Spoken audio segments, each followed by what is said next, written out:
காலையிலேயே என்ற வீட்டுக்காரும் பிள்ளையும் என்னத்தன ஃப்ரிட்ஜுக்குள்ள விட்டு குடஞ்சு எடுத்துட்டு இருக்காங்கன்னு பார்த்தா அத்தா தண்டிக்கு வான்கோழி.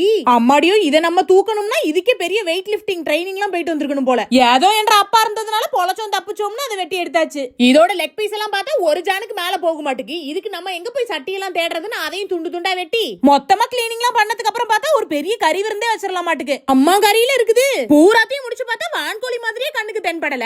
சாதாரண கோழி மாதிரி இருந்ததுனால நமக்கு தான் கைவசமா பிரியாணி வந்துருமே.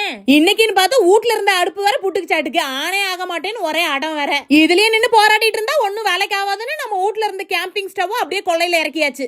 இதுல வேற ஒரு பெரிய கொடுமையா என்னன்னா 10 நிமிஷமா நானும் போட்ட கறியை வதக்கிக்கிட்டே இருக்க கொஞ்சம் கூட வேகவே இல்ல. என்னன்னு பார்த்தா இந்த அடுப்பு அமர்ந்தது கூட தெரியாம ஜம்பக்கா நான் பாட்டுக்கு நின்னு சமைச்சிட்டு இருந்திருக்கேன். நான் வேற முத தடவையா இந்த வான்கோழி பிரியாணி பண்றேன்னா எம்மா நேரம் வேக வைக்கணும்னு கூட தெரிய மாட்டுது. அது பாட்டுக்கு கல்லு குண்டு மாதிரி இருக்கே தவிர வெந்தே தொலையல. எப்படியோ கடைசியா வெந்ததுக்கு அப்புறம் இந்த தம்ம போட்டு முடிச்சு விட்டுட்டு மிச்சம் இருந்தது அப்படியே ஃப்ரிட்ஜ்ல போட்டு விட்டு குழம்பு வச்சிடலான்னு பார்த்தா நம்ம வீட்டு பட்டாளங்களுக்கு வான்கோழியில 65 ஆமா. மிச்சத்தை எல்லாத்தையும் வறுத்து எடுக்கிறதுக்கும் இந்த தம்ம உடைக்கிறதுக்கும் நேரம் சரியா போயிட்டு உடனே நம்ம வீட்டு குட்டி ஃபுட் ரிவ்யூவர் சாப்பிட்டுட்டு பிரியாணி இஸ் ஆன் ஃபயர்னு சொல்லிட்டான். அம்புடுதான், இதுக்கு மேல நமக்கு என்ன வேணும்? பிள்ளைக்கு நல்லா வாய்க்கு ருசியா செஞ்சு கொடுத்துட்டோன்னு ஒரு திருப்தியில நானும் தட்டு நிறைய அள்ளி போட்டுக்கிட்டு இந்த கறியை உடைச்சா பொசு பொசுன்னு வெந்திருக்குது.